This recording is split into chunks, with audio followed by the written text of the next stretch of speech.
Today, we become legends.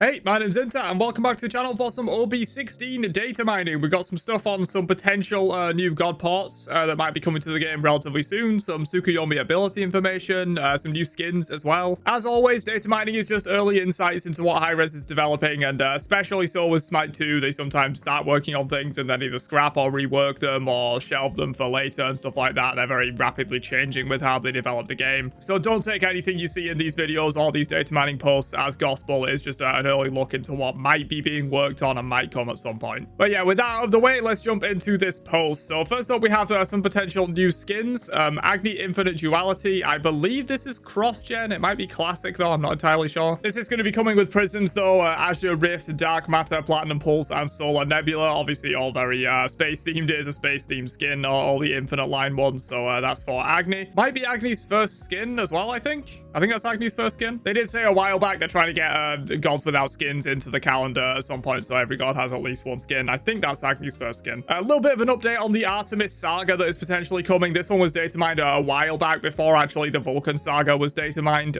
but they decided to go with the Vulcan one first, I guess. So probably Artemis is going to be getting a Saga skin at some point relatively soon-ish. It's going to have prisms, obviously Arctic Monarch, Frost Warden, White Frost, and Winter's Champion, so it seems like it's going to be a very frosty, like winter-themed kind of skin. It also says each one has prisms, so these might be the evolutions of the skin, you know, like we have with Vulcan, but it says each one has prisms, which is interesting. I do feel like this would be a better way to go with the sagas, because with the Vulcan one, like only the final form has the prisms, which you know, people already kind of want to use the final form more than the other forms, but the fact that it has prisms as well makes you really only want to use that form. Whereas if every form of the saga has prisms, you can kind of choose your favorite one, and then you still have prism options even if you prefer one of the less evolved versions of the skin. So if that is the case, and every form of this Artemis Saga skin is going to have prisms, that's pretty cool in my opinion. And it says Winter Champion has prisms obviously as well, which is going to be the final form, so it could just be that Winter's Champion is the only thing that's going to have prisms like the Vulcan skin, but I think it would be cool if every evolution of this skin had prisms. A Wheelix Feline Fashion, that's going to have prisms as well. We can basically assume at this point that like any classic skin that comes over is going to have prisms and be released to a Traveler. That's basically how they've been doing it. It's been working out well for them. People like the prisms.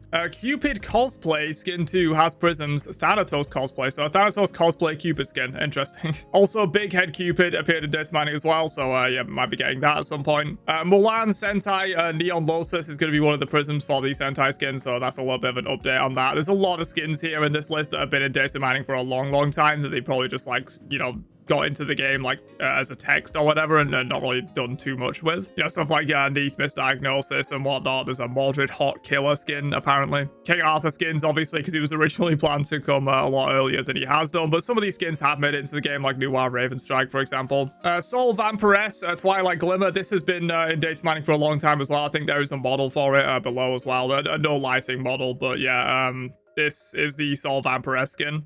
This has been here for a long time, so it seems like they probably started working on this initially and then maybe before the big skin pause that they did, and now they're working on it again. This Cupid skin also is clearly the Thanatos cosplay skin. Then we got that down there as well. Also, Ula the Survivor has prisms as well. Chuck Killingan, Corpse Caller, Fang Slayer, and Splatterstorm. So Ula's going to be getting his first skin as well at some point relatively soon, hopefully. And also a couple of ward skins. Fat Loki Ward, Frostbore Tusky, and Chonky Fluffbat. I assume Frostbore Tusky is probably going to be a ward skin in the Artemis Saga vault, I would assume. Moving on from skins though, this Elemental Gold Fury stuff, who knows when this is going to come, man. This has been data mining for a long time. If you've not been keeping up with my data mining videos, maybe this stuff could come with like the Conquest changes that they have planned recently. I think these would be really sick. Basically, the idea is these Elemental Gold Fury spawn on a rotation and will give you different effects, a little bit like a League of Legends Dragon, and sort of similar to Primal Fury and Odi Fury, I guess, but a little bit more of like an expanded system on that. Moving into God release schedule and God ports and stuff like that though, obviously Yorman Tsuku now confirmed. Shiva has now a 75% chance, so it seems like they're working on Shiva, which is interesting. I guess he's probably quite easy to port. I don't think there's like too much craziness going on with Shiva that will be like really hard to make compared to what they already have in the game. They probably have all of the tech there to be able to make Shiva, which is probably why he's coming so soon, because he's not super popular, and at least on my surveys a lot of people don't really care for him and don't want him to come to the game, or at least don't want him to come to the game soon. Obviously everyone wants every god to come to the game at some point for the most part, but yeah, no one really loves Shiva, I feel like, but probably is coming sooner because he's just very easy to make, I would imagine. Ratatoska has been demoted to a 40% chance from 65, so possible they've cut back a little bit on when they were going to be bringing Ratatoska. Could be the next assassin. There's no other assassins after Tsukuyomi currently in this like major data mining list, so it's definitely still possible Ratatoska is going to be the next assassin. But yeah, unsure on that at the moment. There's also some new additions to the files. This does not mean they're coming soon. The list only covers gods that have received their own config files and will be shown only for this data mining post. They will remain below in the pending gods until they come into the list of above upcoming gods. So yeah, it seems like if they have like a % chance, there's probably like some work that's been done on them. Whereas these gods down here, they are literally just they've been added to the files and they have config files. So maybe like they'll be coming at some point, but there's no actual work that's been done on them yet. And those are Artio, Daji, Iset, Nut, Osiris, and Raven. So yeah, potentially these 6 gods might be coming at some point relatively soon. You know, not super soon. No work's been done on them yet. We'll probably get all of these before we get these. So don't get too super excited for any of these 6 gods. But yeah, they do now have their own config files, whereas none of the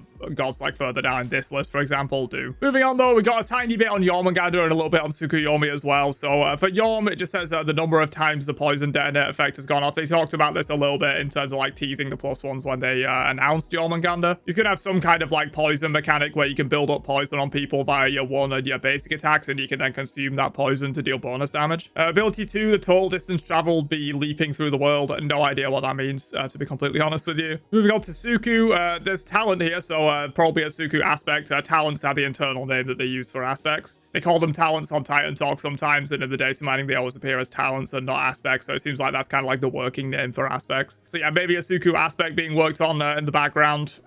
Passive, damaging, empowers your weapons and stuff like that. Cleaves, deals bonus physical damage. It seems all normal. Throw a Shuriken, 6 in the first god hit. Retrieving Shuriken reduces cooldown. After casting, your next Shingetsu basic attack becomes ranged and steals movement speed. That is all normal as well. 3-swing combo with Kusarigama. First 2 swings deal physical damage and disarm enemies. Final swing deals physical and stuns. That's all normal. You gain movement speed and are immune to knockups. Also normal. Caltrops, dealing physical damage, slowing enemies. They take additional damage as slowed again if they move. After casting, you get a ranged projectile. Also normal. And the ultimate also seems pretty normal. So yeah, it seems like they've just got like his base kit kind of in the game at the moment. There's no +1s we can glean from this, I don't think, unless you guys can spot anything. If you do, leave it down in the comments below. Oh, literally, as I said that, I lied. Okay, killing a god with this ability grants you both empowered ranged basic attacks. I'm pretty sure that's not a thing in Smite 1, so that might be one of the +1s that he's getting. So yeah, if you manage to ult it and get a kill, you'll have 2 ranged basic attacks just like automatically ready, and then you can maybe fire your 1, your 3, get 2 more and stuff like that. That's kind of cool. So yeah, that's all so far. There might be other +1s that we don't know. Generally, from what I've seen when like kits are data mined like this early, is that they implement the god with Smite 1 parity first, and then they add the +1s. They don't like develop the god with the +1s being added as they're going. They kind of like make the god as it is in Smite 1, and then they add the +1s afterwards. But yeah, it does seem like he already has 1 +1. I'm pretty sure that is not a Smite 1 thing. But yeah, there you go. Just a quick data mining post update. A little bit of Tsukuyomi and Yorm information. A little bit of information on new skins, potential Artemis Saga Vol, and 6 of these gods now have config files, so might be potentially coming at some point soonish. Let me know your thoughts on this down below, of course, and I will catch you guys for another one later on. Have a great day,